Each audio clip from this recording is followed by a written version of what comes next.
సుమన్ టీవీలో మీ business promotions కోసం ఈ కింది నెంబర్ను సంప్రదించగలరు. నమస్తే, వెల్కమ్ టు విష్ణు టాక్స్. నేను విష్ణు. ప్రస్తుతం నాతో పాటు గత 32 సంవత్సరాల నుంచి అయ్యప్ప స్వామి దీక్షను స్వీకరిస్తూ అయ్యప్ప స్వామి సేవలో తరిస్తున్నటువంటి సీనియర్ గురుస్వాములు చిరికల్లి గోపాల్ స్వామి గారు ప్రస్తుతం నాతో పాటు ఉన్నారు. స్వామి గారితో మాట్లాడదాం. స్వామి నమస్తే. స్వామి. స్వామి శరణం. స్వామి శరణమయ్యప్ప. గురు బ్రహ్మ గురు విష్ణు గురుదేవ మహేశ్వర గురు సాక్షాత్ పరబ్రహ్మ తస్మై గురుదేవ్. ఓం శ్రీ స్వామి శరణమయ్యప్ప. స్వామి శరణమయ్యప్ప. స్వామి, చాలా చాలా సంతోషంగా ఉంది. మీరు గత 32 సంవత్సరాల నుంచి అయ్యప్ప స్వామి దీక్షను స్వీకరిస్తూ అయ్యప్ప స్వామి సేవలో తరిస్తున్నారు. మీ వంటి గురుస్వాములతో ఇవాళ ఈ విష్ణు టాక్స్ అనే కార్యక్రమం చేయడం చాలా చాలా సంతోషంగా ఉంది. మీరు ఎంతో బిజీగా ఉంటారు. ఇప్పుడు మీరు దీక్షలో ఉన్నారు. అయ్యప్ప స్వామి దీక్షలో ఉన్నప్పటికీ నేను అడిగిన వెంటనే మీరు ఈ కార్యక్రమానికి రావడం చాలా చాలా సంతోషంగా ఉంది. స్వామి, ధన్యవాదాలు స్వామి. థ్యాంక్ యూ సో మచ్ స్వామి.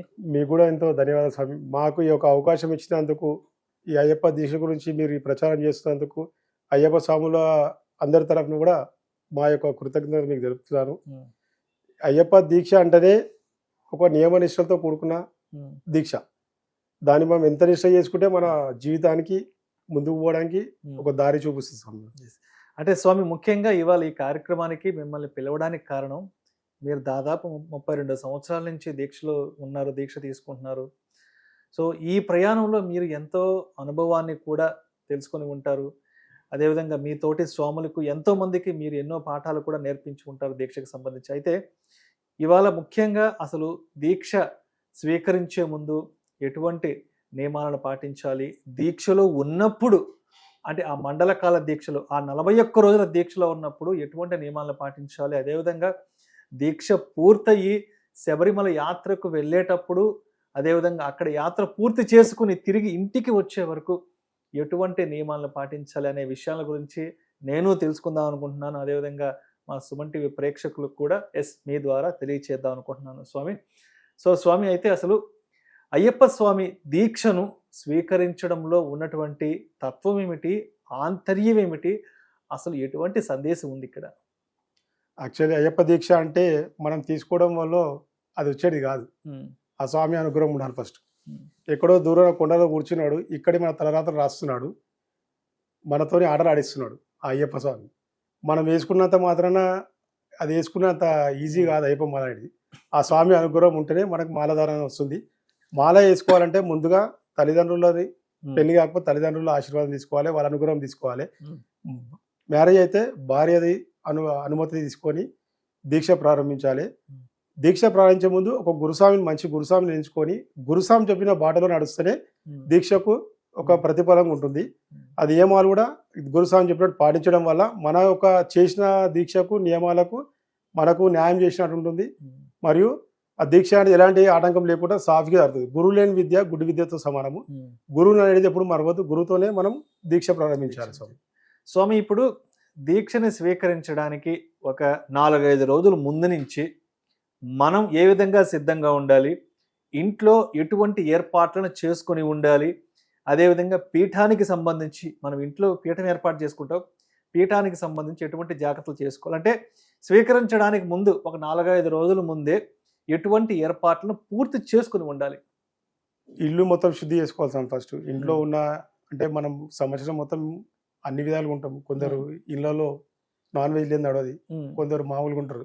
ఇల్లు మొత్తం ఫస్ట్ శుద్ధి చేసుకొని, వీలైతే ఇంటికి సున్నం వేసుకొని, లేదంటే గోమూత్రం చల్లుకొని ఇల్లు శుద్ధి చేసుకొని, ఇంట్లో ఉన్న బట్టలన్నీ వండుకొని ఇంట్లో వాళ్ళని కూడా ప్రిపేర్ చేస్తేనే ఆ దీక్షకు మనకు సంపూర్ణం అవుతుంది. ఇంట్లో ఒకరికి ఇష్టం ఉండి ఒకరికి ఇష్టం లేదు కూడా వాళ్ళని కన్విన్స్ చేసుకుంటే మనకు మంచిది. ఒకవేళ వాళ్ళు కన్విన్స్ కాకపోతే మీరు చేసుకొని ఏదో దేవాలయంలోనో లేకపోతే గురుస్వామి వేరే సన్నిధానంలోనో ఉండి మీరు దీక్ష చేయడంలో తప్పేం లేదు స్వామి. మనకు వీలవుతూనే ఇళ్ళలో ఉండండి. వీలు కాకపోతే ఏదైనా సన్నిధానం 4 స్వాములు సన్నిధానం పెట్టుకోండి, లేదా దగ్గరలో ఏదైనా దేవాలయం చూసుకోండి, చిన్న దీపదూపం ఏదైనా దేవాలయం చూసుకోండి, అక్కడ 4 స్వాములు జమ కాండి. జమ అయ్యి అక్కడ దీక్ష మీరు ప్రారంభించుకోండి. ఎప్పుడైనా మనం దీక్ష ఆడిది ఇంటి నుంచి బయట ఉండి చేస్తే ఇంకా చాలా మంచిది స్వామి. ఎందుకంటే మనం దీక్ష చేస్తున్నట్టు ఇంట్లో చేయాలి, వాళ్ళకి కూడా ఇబ్బంది అవుతుంది. ఇంట్లో వాళ్ళకి ఆడవాళ్ళు ఇంట్లో చాలా ఇబ్బంది అవుతుంది. ఎందుకంటే మనం నియమ నిష్టలతో ఉన్నట్టు వాళ్ళని ఉండాలని ఫోర్స్ చేయలేము. మనం పిల్లలు అందరికి ఇబ్బంది అవుతుంది. నా ఒక పర్సనల్ ఒపీనియన్ ఏంటంటే, మీరు వీలైతే దేవాలయంలో ఉండండి, వీలు కాకపోతే సన్నిధానం గురుస్వామి సన్నిధానం ఉండండి, అంత వీలు కాకపోతే మీకు దగ్గర దేవాలయంలో ఒక సన్నిధానం ఏర్పాటు చేసుకొని దేవాలయంలో ఉండి దేవునితో సన్నిధానం ఉంటే ఇంకా మీకు దీక్షకు ప్రతిఫలం కూడా రెట్టింపు ఉంటుంది. ఇంట్లో ఉండడం వల్ల చాలా ఇబ్బంది అవుతుంది స్వామి, చెప్పుకోలేని ఇబ్బందులు ఎన్నో ఉంటాయి. చాలా ఉంటాయి. ఎందుకంటే మనం 4 గంటలకు లేస్తాం, ఇంట్లో వాళ్ళ 4 గంటలకు ఎవరు పిల్లలు ఎవరు వాళ్ళకు నెత్తిమిగా స్నానం చేయడం లేడీస్కి ఎంతో కష్టం అవుతుంది. సో ఇలాంటి నాకు ఒక చిన్న సజెషన్, ఒకవేళ వీలుంటే చేసుకోవచ్చు, వీలు లేకపోతే సామూహికంగా మనం సన్నిధానం ఏర్పాటు చేసుకొని లేదా దేవాలయాల్లో ఉండే దిశ చేసుకోవడం వల్ల చాలా మనకు నలుగురిలో మనకు ఖర్చు తగ్గుతుంది, ఒకరికొకరు అందుబాటులో ఉంటాము, మరియు నా సామూహికం చేయడం వల్ల ఒక సంతోషమైనది వాతావరణం వేరు ఉంటుంది. అది మనం ఇంట్లో ఉంటే మనం టైంకు నియమాలు ఇష్టం కమస్క తోటి స్వామి మనకు చెప్తారు, స్వామి టైం పూజ చేసుకుని ఇంట్లో ఉంటే మన ఇష్టం, అది కొద్దిగా దీక్ష కూడా అంత సరిగా కాదని నా ఉద్దేశం సార్. స్వామి, ఇప్పుడు అయ్యప్ప స్వామి దీక్షను తీసుకున్న తర్వాత నుంచి మన నుదుటిన బొట్టుని అంటే మన నుదుటిన నామాన్ని ఎలా ధరించాలి, నామాన్ని ధరించడానికి ఉన్న విధానం ఏమిటి స్వామి? యాక్చువల్లీ మన హిందూ ధర్మ ప్రకారం నుదుటిన బొట్టు లేనిది మన ధర్మం ఒప్పుకోదు. ఇక్కడ మన ఒక కాలచక్రానికి మూలం మనకి ఇక్కడ ఉంటది కాబట్టి మాల ధరించిన వాళ్ళే అని కాదు, ప్రతి ఒక్క మానవుడు అందరూ ఈ తిలకం ధరించడం వల్ల మన ఏకాగ్రతనే కానీ మన దైవిక జీవితంలో మంచి మార్గాలు మంచి ఆలోచనలు రావడానికి, ప్లస్ మన ముఖంలో తేజస్సు ఉంటుంది సావి ఈ తిలకధారణ వేయడం వల్ల. మీరే గమనించి చూడండి, బొట్టు లేని ముఖం చూడండి, బొట్టున ముఖం చూడండి, బొట్టు ఉన్న ముఖంది ఎంతో కళ లక్ష్మీదేవి ఉట్టి పడుతుంది, బొట్టు లేని కళ ప్రకాశవంతంగా ఉంటుంది, బొట్టు లేనిది ఆ ముఖంలో కళనే ఉంటుంది. సో అది మనము చందనము కుంకుమ విభూతి ధరిస్తే ఆ దీక్షా పరులో ఒక ముఖంలో ఒక అయ్యప్ప తేజస్సు ఆ కళ ఉంటుంది. సో కంపల్సరీ మనము మాల మీద కాబట్టి శివులో కూడా దీక్షాధారణ ఉండగా తిలకధారణ చేయడం మనకు ఉత్తమము, మన ఆరోగ్యం కూడా మంచిది సార్. స్వామి, ఇప్పుడు దీక్ష స్వీకరించే రోజు కానీ దీక్షను స్వీకరించే ముందు రోజు మనం ఏదైనా దగ్గరలో ఉండే షాప్కి వెళ్ళి ఈ మాలలు, అయ్యప్ప స్వామి దీక్షకు సంబంధించిన మాలలు, పూసలు, అదేవిధంగా ఆ నల్లటి వస్త్రాలన్నీ కొనుగోలు చేస్తాం కదా. అయితే ఇప్పుడు ఈ మాలలు కొనుక్కునేటప్పుడు అంటే దీక్షకు సంబంధించిన అయ్యప్ప స్వామి ఆ మాలలు కొనుక్కునేటప్పుడు ఎటువంటి జాగ్రత్తలు తీసుకోవాలి, ఎటువంటి పూసలు ఉండే మాలల్ని మనం కొనుగోలు చేయాలి, అదేవిధంగా ఎటువంటి వస్త్రాలను కూడా ఎంచుకోవాలి? కన్యాస్వాములు ముఖ్యంగా నల్లబట్టలే పెంచుకోవాలి, నల్లబట్టలు మించింది ఇంకేం లేదు. ఈ అయ్యప్ప దీక్ష అంటేనే శనిదేవునికి ఇచ్చిన ఒక వారంతో మనం దీక్ష మొదలు పెడుతున్నాం. ఈ యొక్క 41 రోజు మండలకాలం మనం దీక్ష చేసేది 14 సంవత్సరాలు ఏలినాటి శని మనకి పోతుంది. శనిదేవునికి ఇచ్చిన వరం అయ్యప్ప స్వామి, నా భక్తులని ఎప్పుడు పీడించొద్దు, 41 రోజు చేసిన స్వాములని 14 ఏళ్ళ వరకు మళ్ళీ వాళ్ళ దగ్గర రావద్దు, నీ శని బాధ లేకుండా తొలగిపోవాలని చెప్పి 41 రోజు వరం తీసుకొని కష్టంగా నేల మీద వండుకోవడము, ఒంటిపూట భోజనము, కాళ్ళకు చెప్పులు లేకుండా నడవడము, నీ బట్టలు నువ్వే ఉతుక్కోవాలి, నీ పని నువ్వే చేసుకోవాలి, మాల వేసుకుని నేను దేవుడిని అయిపోయానని చెప్పేసి మనము ఇండ్లతో సేవలు చేయించుకోవడం చాలా తప్పు. సో ఈ శని బాధలు పోవడానికి మనం నల్ల వస్త్రాలు ధరించాలి, నల్ల వస్త్రాలతోనే మనం దీక్ష కంప్లీట్ చేసుకోవాలి. ముఖ్యంగా మాలలు అనేటిది ఏదో పూసలు అది డిజైన్లు సోకులు పడి వేసుకోవద్దు, అది నాకు కరెక్ట్ కాదు. అది కన్యాస్వాములకు చందనమాల, తులసిమాల, గురుస్వాములోకి వచ్చిన తర్వాత వాళ్ళు రుద్రాక్షలు వేసుకుంటారు.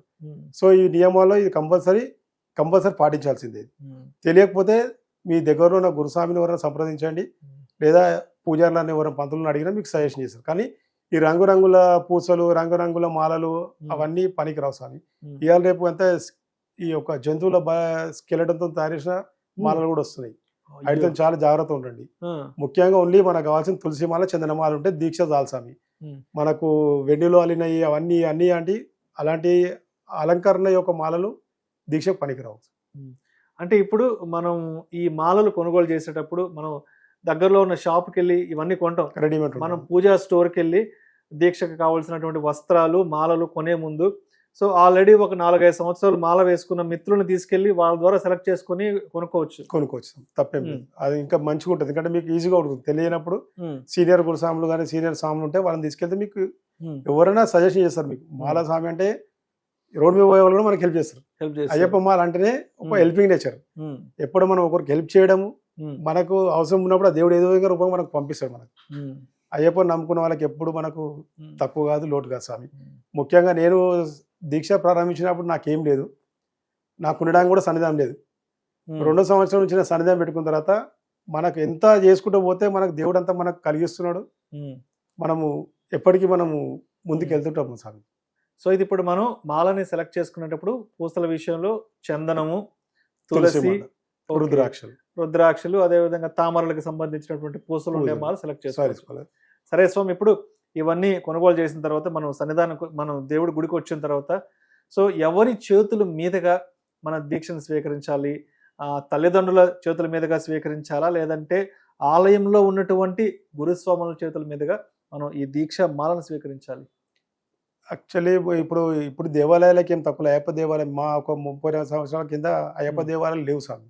ఓన్లీ బోలారం టెంపుల్, ఒకటి అంబర్పేట టెంపుల్, ఇక్కడ సిటీలో 2 లెక్క పెట్టిన టెంపుల్ ఉండే. అప్పుడు అంతకుముందు ఏంటంటే శివాలయంలో లేకపోతే గణేష్ గుడిలో వేసుకుంటుండే.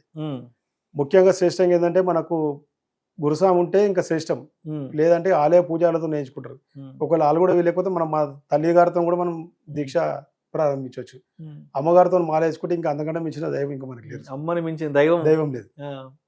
అది తల్లికి మనం ఇచ్చిన ఒక గౌరవం, మనకు వాళ్ళ ఆశీర్వాదం కూడా ఉంటుంది. ఎందుకంటే అయ్యప్ప స్వామి వారు కూడా వారి తల్లి గారి ప్రేమ కోసం ఆయన కూడా ఎంతో పాకులాడారు. అంతే, తల్లికి మించిన దైవం మనకి అవునవును. తల్లితో ఇంకేసుకుంటే శ్రేష్టమైంది ఇంకా మనకు. ఇంకోటి, మనము దీక్ష ఇంటి నుంచి ప్రారంభించినాము, మనం శబరిమల యాత్ర, ఇరుముడి, ఇవన్నీ కూడా మనం ఇంటికి ఎలా వెళ్ళాము, ఇంటికి వచ్చిన తర్వాత అమ్మతోనే మాల తీసుకోవడం ఇంకా చాలా మంచిది మనకు. రైట్ స్వామి, రైట్ స్వామి. అంతేగాని ఎక్కడ పడితే అక్కడ తిరుపతిలో తీసేస్తా, నేను పంబలో తీసేస్తా, నేను ఇంకెక్కడ నన్ను తీసేస్తా, అలా చేయకూడదు. చాలా తప్పు స్వామి, అది కరెక్ట్ కూడా కాదు. రైట్ స్వామి. స్వామి, ఇప్పుడు మరి దీక్షను స్వీకరించిన నాటి నుంచి భోజనానికి సంబంధించి, భిక్షకు సంబంధించి ఎటువంటి నియమాలను తప్పనిసరిగా కఠినంగా పాటించాలి అంటారు? ఎస్పెషల్లీ భిక్ష భోజన విషయంలో, మనం స్వీకరించే ఆహారం విషయంలో. భిక్ష అంటే సాత్వికమైన భిక్ష ఉంటుంది స్వామి. మనకు ఉపవాస దీక్షలో మనకు దొరికింది మహాప్రసాదం అనుకోవాలి. అంతేగాని స్వాములు ఇవాళ రేపు ఏంటంటే భిక్ష కూడా ఎలా చేస్తున్నారు అంటే ఒక పార్టీ లెవెల్లో మనకు అరేంజ్ చేస్తున్నారు. సాత్వికమైన భోజనం ఉండాలి. ఇంత పప్పు, అన్నం, కూర. మనకు అయ్యప్పకు మనం కడుపు ఎంత మనకు తక్కువ తింటే మనకు ఆ దీక్షకు భంగం కలగదు. ఎక్కువ తింటే నిద్ర వస్తుంది, ఎక్కువ తింటే మనకు దీక్ష భంగం అవుతుంది. సో నియమాలు సాత్వికమైన భోజనం, సింపుల్ భోజనం తినాలి సార్. లిమిటెడ్ గా ఉండాలి. లిమిటెడ్ భోజనం, దీక్ష అనేది సాత్వికమైన దీక్ష ఉండాలి. అంతేగాని దీక్షలో ఉన్నాం, ఇష్టం వస్తే ఎంత అంటే అంత తినేద్దాము. బగారా రైస్, బాస్మతి రైస్, 10 రకాల ఐటమ్లు అవన్నీ పెట్టడం చాలా తప్పు సార్. స్వీట్లు, గీట్లు, మిఠాయిలు, గిఠాయిలు అని అవసరం లేదు. సింపుల్ గా ఇంత వైట్ రైస్, పప్పు అన్నము, పొంగలి, పులిహోర. మన కడుపుకు మనం బ్రతకడానికి తినాలి, కానీ తినడానికి బ్రతకడం కాదు. చాలా మంచి మాట చెప్పారు. బ్రతకడానికి తినాలి మనం, అంతే తప్పితే ఆ తినడానికే బ్రతుకున్నట్టుగా ఎక్కడ మంచుకుంటే అక్కడనే తిందాం అనడం తప్పది. సో దీక్ష నియమాల ఫస్ట్ కండిషన్ మన భోజన విషయంలోనే. మార్నింగ్ ఒకటే పూట భోజనం చేయాలి, సాయంత్రం చిన్న అల్పారం తీసుకోవాలి. కొందరికి కాన విషయంలో ఇంకా వాళ్ళకి శక్తి ఉంటే ఫ్రూట్స్ తీసుకొని కూడా ఎంత మనం కడుపు మాడిస్తే మన దీక్ష అంతా సద్వినియోగం జరుగుతుంది స్వామి. సో అదేవిధంగా స్వామి, ఇప్పుడు దీక్షను స్వీకరించిన మొదటి రోజు నుంచి అసలు ఏ సమయానికి నిద్ర లేచి మనం పీఠం దగ్గర పూజా కార్యక్రమాలు నిర్వహించుకోవాలి? ఉదయం 4 గంటలకు లేస్తే సిస్టమ్ స్వామి. 4 గంటలకి బ్రహ్మ ముహూర్తంలో చేయాలి పూజ. అది మనకు 6 లోపల సూర్యోదయానికి ముందు మన పూజ జరిగిపోతే ఇక అంతకు మించిన మన పూజకు సాత్వికం ఇంకేం లేదు. సూర్యోదయానికి ముందే సూర్యుడు రాకముందే పూజ అయిపోవాలి, పూజా కైంకర్యాలు మొత్తం పూర్తయిపోవాలి. అదే సిస్టమ్ అయింది మన దీక్ష ఒక నియమం కూడా. అది ఉదయం అట్లా సాయంత్రం 6 కాగానే మనకి ఎన్ని పనులున్నా కూడా మనం సన్నిధానం చేరుకోవాలి. సో ఇవాళ రేపు స్వామి ఏంటంటే బిజీ లైఫ్ లో నాకు 6 అవుతుంది కదా స్వామి, 8 గంటలకు పోతా, 10 గంటలకు పోతా, 12 గంటలకు పోతా, అది కరెక్ట్ కాదు స్వామి. మనం నియమనిష్టంతో అంటే ఉదయం 6 లోపల పూజ కావాలి, సాయంత్రం 6 తర్వాత పూజ స్టార్ట్ చేసేయాలి. మరి 9 గంటలకు, 10 గంటలకు, 11 గంటలకు అది కొద్దిగా దీక్ష భంగం కలుగుతుంది. అది మనం చేసే ఒక పూజా విధానం కరెక్ట్ ఉంటేనే మన ఫలితం కూడా దాని దగ్గర కరెక్ట్ ఉంటుంది స్వామి. స్వామి, ఇప్పుడు అదే విధంగా మన దైనందిన కార్యకలాపాలలో భాగంగా, దైనందిన కార్యక్రమాల్లో భాగంగా సో మనం ఒకవేళ బాత్రూమ్కి వెళ్ళవలసిన సందర్భంలో, లేదంటే మూత్ర విసర్జనకి వెళ్ళవలసిన సందర్భంలో, సో అటువంటి కార్యక్రమాలు పూర్తి చేసుకొచ్చిన తర్వాత మనం ఎటువంటి శుద్ధి నిర్వహించుకోవాలి? ఇప్పుడు మామూలుగా ఏంటంటే ఇప్పుడు మనం సన్నిధానం ఉంటే మాత్రం అలాంటి పోతే కంపల్సరీ స్నానం చేయాల్సిందే. మనకు వీలున్న ఆప్షన్ చర్చలో ఆఫీస్ లో పోటీ అక్కడ లేనప్పుడు మనం కాలు చేతులు కడుక్కొని శుద్ధి అయిపోతే చాలు స్వామి. ఓకే, కాలు కడుక్కుంటే సరిపోతుంది. చేతులు అయితే ఎట్లా కడతాము. సో కాళ్ళు కడుక్కున్నా మనకు శుద్ధి అయిపోయినట్టు. ఎందుకంటే మళ్ళీ ఇప్పుడు ఆఫీస్ నుంచి బయట వచ్చిందా మన రోడ్ మీద ఎలాంటి వాళ్ళు ఉంటారో తెలియదు మనకు. మన దేవాలయంలో మాత్రం ఆ నియమాలు కఠినంగా పాటించాల్సిందే. నిజంగా మళ్ళీ స్నానం చేయాల్సిందే, మళ్ళీ మనము పూజ చేసుకోవాల్సిందే. ఇప్పుడు బయట ఉంది కాబట్టి ఆప్షన్ లేదు కాబట్టి మనం ఇప్పుడు మనకు ఆఫీసులో కుదరవు, కుదరదు. స్నానాలు కుదరదు. కార్యక్రమాలు, శుద్ధి కార్యక్రమాలు అంతేందుకు సార్ ఆఫీసులో మన ఇక్కడ ఆఫీసులలో కాలు కడుకుంటే కూడా సామి అంత ఏంది నీళ్ళని పోసిపోయినా మనం తిడతాం. ఉండదు ఉండదు సో ఆఫీసులో, అది ఆ. కొద్దిగా వాళ్ళని ఎక్స్క్యూజ్ చేసి వాళ్ళని బతిని ఆడుకొని సామి ఉమ్, నా నియమం కాబట్టి నేను కాలు కడుకోవాలని చెప్పేసి వాళ్ళకి ఏదో చెప్పి సమయానికి ఉమ్. కాలు కడుక్కొని శుద్ధి చేసుకుంటే సరిపోతుంది. స్వామి ఇప్పుడు అదే విధంగా మనం దీక్షలో ఉన్నప్పుడు ఏదైనా 1-2 రోజులు బయట ఊర్లకు వెళ్ళవలసిన సందర్భంలో మరి అసలు అంటే స్వామిని మనం ఏ విధంగా సేవించుకోవాలి? ఏదైనా 1-2 రోజులు ప్రయాణంలో ఉంటాము, లేదంటే 1-2 రోజులు ఎక్కడైనా ఏదైనా ఆఫీస్ పని మీద, ఏదైనా మార్కెటింగ్ పని మీద వెళ్ళి బయట స్టే చేయాలి, ఏదైనా హోటల్లో స్టే చేయాలి. మరి అటువంటి సందర్భంలో స్వామిని ఏ విధంగా సేవించుకోవాలి? ఒకవేళ మనం ప్రయాణం ట్రైన్లో ఉంటే ఇప్పుడు శబరిమలకి వెళ్తున్నా కూడా ట్రైన్లో వెళ్తుంటాం సామి. సో ఆ సమయం కానీ సాయంత్రం కానీ ఉదయం కానీ స్నానం చేసుకుని ట్రైన్లో వీలు కాని చోట్ల అక్కడే పఠనం చేసుకొని పూజ చేసుకుంటారు. అదేవిధంగా ఇప్పుడు ఊరికి వెళ్ళారు అనుకోండి, హాల్టింగ్ నైట్ హాల్టింగ్ వచ్చింది అనుకోండి, మ్యాక్సిమం సన్నిధానం లేని ఊరు లేదు, సాములు లేని ఎక్కడ ఊరే లేదు స్వామి. ఎటు పోయినా మనకు సాములు ఉంటారు. వాళ్ళని సాములను సంప్రదించినా వాళ్ళు మనకు దేవుడు వచ్చినని మనని స్వీకరిస్తారు తప్పితే అయ్యప్ప వచ్చినా ఏం బాధపడరు. సో అది అట్లా సాములు ఏం చేయాలో కూడా ఏ దేవాలయంకి వెళ్ళినా కూడా వాళ్ళు మనల్ని పండుకొని ఇస్తారు, అక్కడ స్నానాలు చేసుకొని ఇస్తారు, మనం పూజ చేసుకోవచ్చు, ఆ దీక్ష కంటిన్యూ చేయొచ్చు. దాంట్లో ఏం తప్పేం లేదు స్వామి. థ్యాంక్ యూ సో మచ్ స్వామి. మా సుమన్ టీవీ స్టూడియోకి వచ్చి విష్ణు టాక్స్ కార్యక్రమానికి వచ్చి అయ్యప్ప దీక్షను స్వీకరించే ముందు తప్పనిసరిగా ఎటువంటి జాగ్రత్తలు తీసుకోవాలి, మండల దీక్షను కొనసాగిస్తున్నప్పుడు ఇంట్లో పీఠానికి సంబంధించి ఎటువంటి పూజా కార్యక్రమాలు నిర్వహించుకోవాలి, అదేవిధంగా ఇరుముడి కట్టుకొని శబరి యాత్రకు వెళ్ళే ముందు ఎటువంటి జాగ్రత్తలు తీసుకోవాలి, అక్కడ సన్నిధానానికి చేరిన తర్వాత ఆ స్వామికి ఇరుముడి ఎలా సమర్పించుకోవాలి, ఇరుముడి సమర్పించుకున్న తర్వాత ఇంటికి వచ్చాక కూడా ఎటువంటి పూజా కార్యక్రమాలు నిర్వహించుకోవాలి, ఇటువంటి అనేకమైనటువంటి ఆసక్తికరమైనటువంటి ఎన్నో ఆధ్యాత్మిక సంబంధిత విశేషాల గురించి మన సుమన్ టీవీ ప్రేక్షకులకు ఈ విష్ణు టాక్స్ కార్యక్రమం ద్వారా తెలియజేశారు స్వామి. ఇవాళ చెప్పాలంటే ఆ స్వామి అనుగ్రహం ఉండడం వల్ల ఇవాళ నేను ఈ కార్యక్రమాన్ని చేయడానికి సంకల్పించాను. అదేవిధంగా మీరు కూడా అడిగిన వెంటనే ఈ కార్యక్రమానికి వచ్చి, అంటే చాలామందికి ఎన్నో విషయాలు తెలియవు, కొంతమంది మాల వేసుకున్నా కూడా అందరికీ అన్ని విషయాలు తెలియదు. కాబట్టి ఎన్నో ఈ కార్యక్రమం ద్వారా తెలిసిన విషయాల గురించి, తెలియని విషయాల గురించి కూడా మన సుమన్ టీవీ ప్రేక్షకులకు మీ ద్వారా ఇవాళ నేను ఈ మంచి విషయాలను తీసుకెళ్ళగలుగుతున్నాను. స్వామి థ్యాంక్ యూ సో మచ్, ధన్యవాదాలు. స్వామియే శరణమయ్యప్ప, స్వామియే శరణమయ్యప్ప, స్వామియే శరణమయ్యప్ప. ఈ యొక్క అవకాశం ఇచ్చినందుకు మా అయ్యప్పల తరఫున, ఆ స్వామి తరఫున, ఈ సుమన్ టీవీ వాళ్ళకందరూ మీకందరూ కూడా ఆశీస్సులు ఎప్పటికి ఉండాలని కోరుకుంటున్నాను. ఈ యొక్క అవకాశం అందరికి ధన్యవాదాలు. స్వామి శరణం. స్వామియే శరణమయ్యప్ప.